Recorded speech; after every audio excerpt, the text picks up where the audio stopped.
देखिए सरकार बननी है, मोदी जी ने नारा दिया है 400 पार, तो 400 पार का मतलब आदरणीय मोदी जी इस देश के तीसरी बार प्रधानमंत्री बनने जा रहे हैं। और वर्तमान जिला पंचायत वार्ड नंबर 46 के पुत्र यहाँ उपस्थित हैं। हमारा तो पूरा प्रयास है, जैसा कि मैंने शुरू में ही बताया कि हम अपने नाम के आगे लगाते हैं समाज सेवी, जिसका अर्थ कि जिस भी गरीब माताओं बहनों को हमारी ज़रूरत रहती है हमारे क्षेत्र के, हम वहाँ पहुँचते हैं।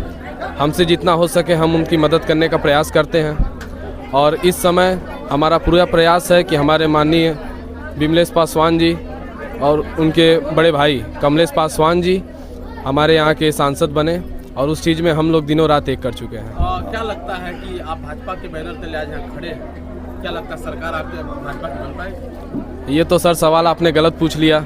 सरकार तो बननी ही बननी है भाजपा की, लेकिन विपक्ष तो दावा कर रहा है कि सरकार उनकी बन रही है। विपक्ष तो कहेगा ही कहेगा कि सरकार हमारी बन रही है, कोई ये नहीं कहता कि हमारी सरकार नहीं बन रही है।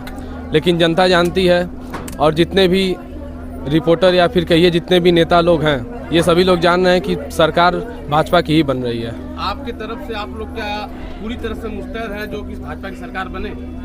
हम एकदम चाहेंगे कि भाजपा की सरकार बने। जैसा कि आज के इस छोटे से सभा में हमारे माननीय सांसद जी ने सभी चीज़ें बताई कि भाजपा के बैनर तले कितने काम हो चुके हैं हमारे क्षेत्र में।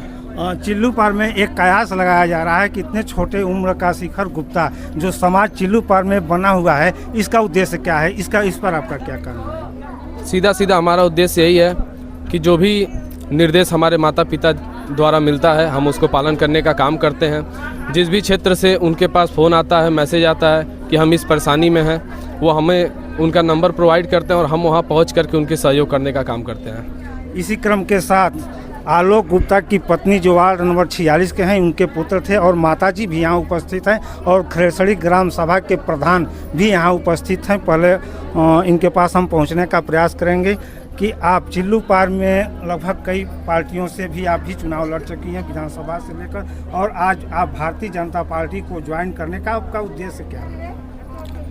सबसे पहले मैं आपके चैनल के माध्यम से सभी क्षेत्र की जनता को प्रणाम करती हूँ, और हम लोगों का यही उद्देश्य है कि हम चाहे किसी भी पार्टी में रहें, हम उस पार्टी में रहना चाहते हैं जिससे कि जो हमारे लोग हैं, जिनको हमसे बहुत सारी उम्मीदें हैं, उस उम्मीदों पर हम खरा उतर सकें। तो यही सारी चीज़ों को देखते हुए हमने भाजपा ज्वाइन किया, क्योंकि जब से प्रधानमंत्री नरेंद्र मोदी जी बने हैं तब से बहुत सारे काम हो रहे हैं, गरीबों के पक्ष में बहुत सारे कार्य आ रहे हैं, जो कि उसका लाभ वो सीधे सीधे उठा रहे हैं। सारी चीज़ें ऑनलाइन हो गई है, बीच में कोई दलाली नहीं है, कोई कमीशन नहीं है।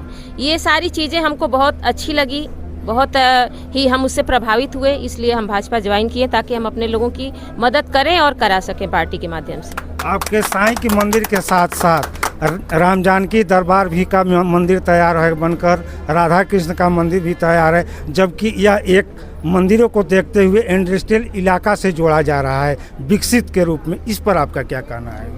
हम लोग चाहते हैं कि ये खड़ेसरी गांव जो है, ये बहुत दूर दूर तक खड़ेसरी को जाना जाए, पहचाना जाए। हम इस यहाँ पे ऐसा ऐसा कार्य करें जो इतिहास में आने वाले समय में लोग आलोक गुप्ता जी को या हमारे परिवार को या मानव सेवा संस्थान को कहिए, लोग जाने कि हाँ कोई था जो इतना अच्छा अच्छा काम किया था। इसी क्रम के साथ DDR न्यूज़ चैनल से मैं राम निवास यादव।